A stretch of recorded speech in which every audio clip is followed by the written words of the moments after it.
c'est le plus fin, le plus précieux des champignons.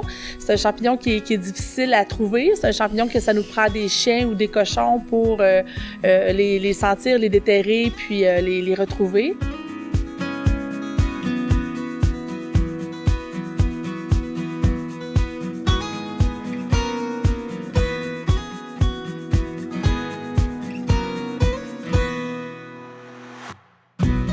C'est le champignon le plus gourmet là, qui puisse exister. Puis c'est quand même très nouveau qu'on puisse faire cette culture-là ici au Québec. Ça faisait quelques années qu'on cherchait un projet, puis qu'on cherchait à pouvoir revaloriser une terre qui appartient à ma famille depuis de nombreuses années.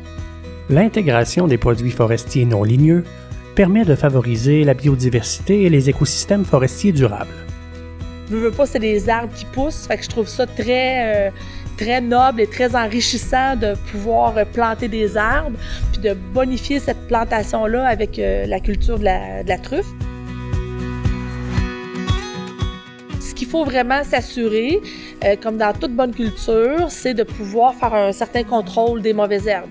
Mais la chance qu'on a dans l'installation d'une truffière, c'est que chaque arbre, pour les 2-3 premières années de sa culture, a un bon pays de jute autour de son tronc. Il y a un tube de protection, il y a un tuteur aussi. Si on regarde dans toutes les étapes de préparation en vue de l'installation de la truffière, la clé, c'est de préparer le sol à recevoir l'arbre. Habituellement, c'est que ça prend un pH qui se rapproche de 7,4. Fait qu'on n'aimera pas un pH qui est trop acide, puis on n'aimera pas non plus un sol qui est trop riche en matière organique. On s'attend à avoir des premières truffes autour de 7-8 ans plus tard, après la plantation. Fait qu'on commence à avoir des petites truffes, puis on parle de maturité de la truffière 10, 12, 14 ans. Fait que là, ça, c'est vraiment la truffière, plus qu'elle prend de la maturité, plus qu'elle va devenir productive. C'est sûr que la truffe, c'est un produit qui est quand même luxueux. C'est un produit qui se détaille entre 2 000 $ et 4 000 $ le kilogramme quand même. Mais on estime dans nos projections que les truffières en production annuelle par hectare, c'est entre 10 et 100 kilos à l'hectare par année. Donc, si on fait une moyenne plutôt conservatrice, quand la truffière devient productive, on peut s'attendre à 40 à 50 kilogrammes par hectare.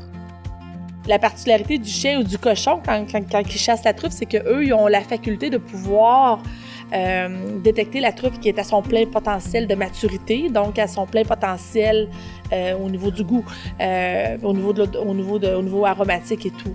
Fait que le chien devient vraiment le meilleur ami du trufficulteur pendant cette période-là. Au-delà des travaux d'implantation, il est essentiel de bien prévoir son plan de match au niveau de la commercialisation. Donc, ce qu'on souhaite vraiment, c'est de pouvoir développer le marché local, de pouvoir développer le terroir. Il y a beaucoup de potentiel à tout ce qu'on peut transformer avec la truffe.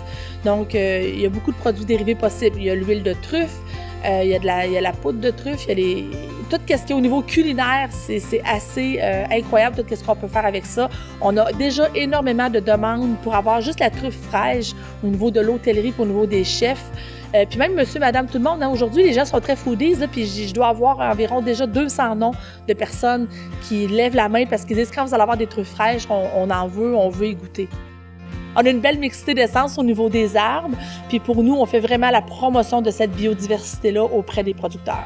Puis les gens embarquent là-dedans, là. Ils veulent avoir une belle forêt, là.